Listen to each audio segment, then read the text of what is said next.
On a seemingly boring workday, Annie suddenly walked over to Bob like a chef, carrying delicious food as her first step of gratitude. They tossed aside the boss employee titles and acted like long-lost friends, with Bob sharing stories from his printing days with her. Annie had a light bulb moment, realizing this was once a printing house, suddenly getting Bob's emotional vibe. Bob poured her youth into this place for 40 years, and now returning here felt like stepping back into a warm, cozy home.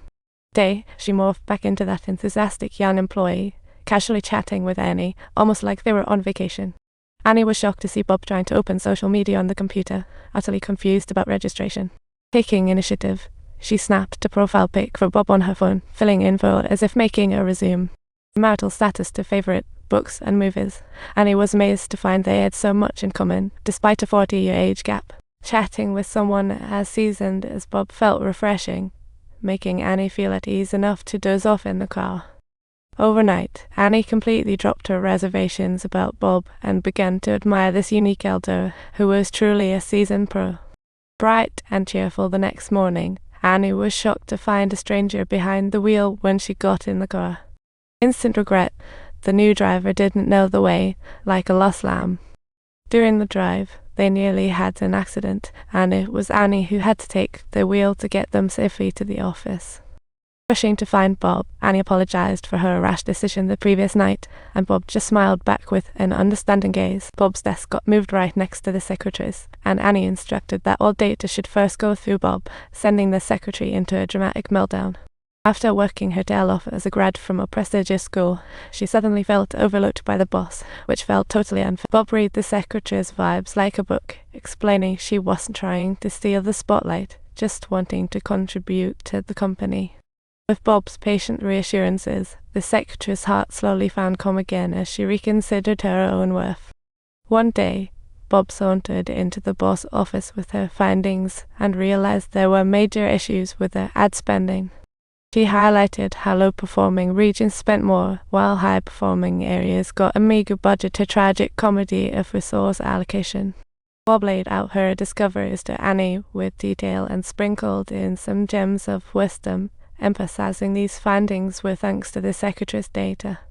Bright and early the next day, Annie got an urgent call. The product images on the website couldn't be zoomed, causing sales to plummet like a crashing plane. Annie was in a frenzy when suddenly her mom's call came in, complaining she hadn't spent time with her in ages. Hearing Annie multitasking on the phone, her mom brutally criticized her distraction, leaving Annie utterly defeated and wronged. After hanging up, she vented to her husband, but accidentally sent it to her mom.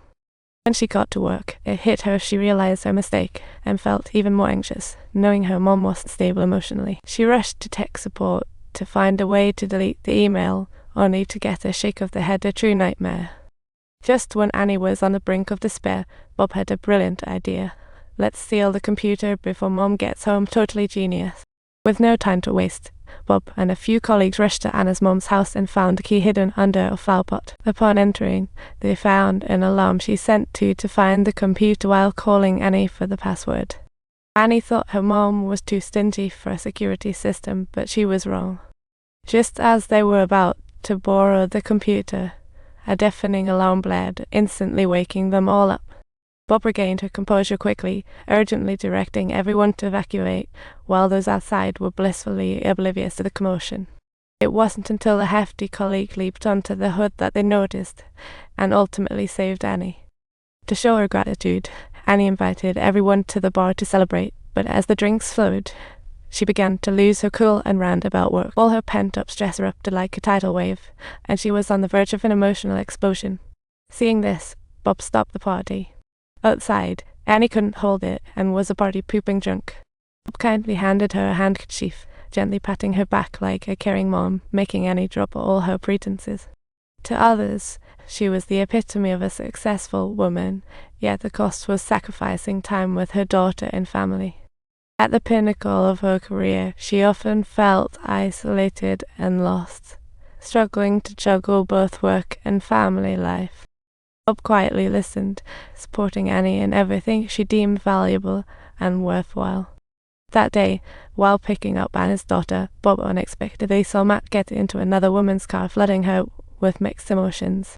She knew that if the secret came to light, It would be a devastating blow to Annie, like a ticking time bomb. Back at the office, the moment Bob saw Annie, her insides felt like a battle of turmoil and conflict.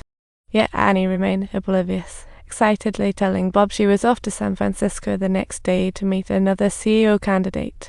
She sincerely invited Bob to come along, and in light of Anna's hopeful gaze, Bob was at a loss for words. In her heart, she silently questioned how to reveal to Annie that her family had crumbled before her eyes without her even knowing it.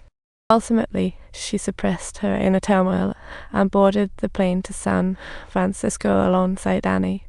As the plane slowly ascended, Bob's heart was anything but calm. Countless scenarios raced through her mind about how to convey this harsh reality to Annie. Every time her eyes met Annie's, Bob instinctively held her tongue. It was a heart-wrenching joke.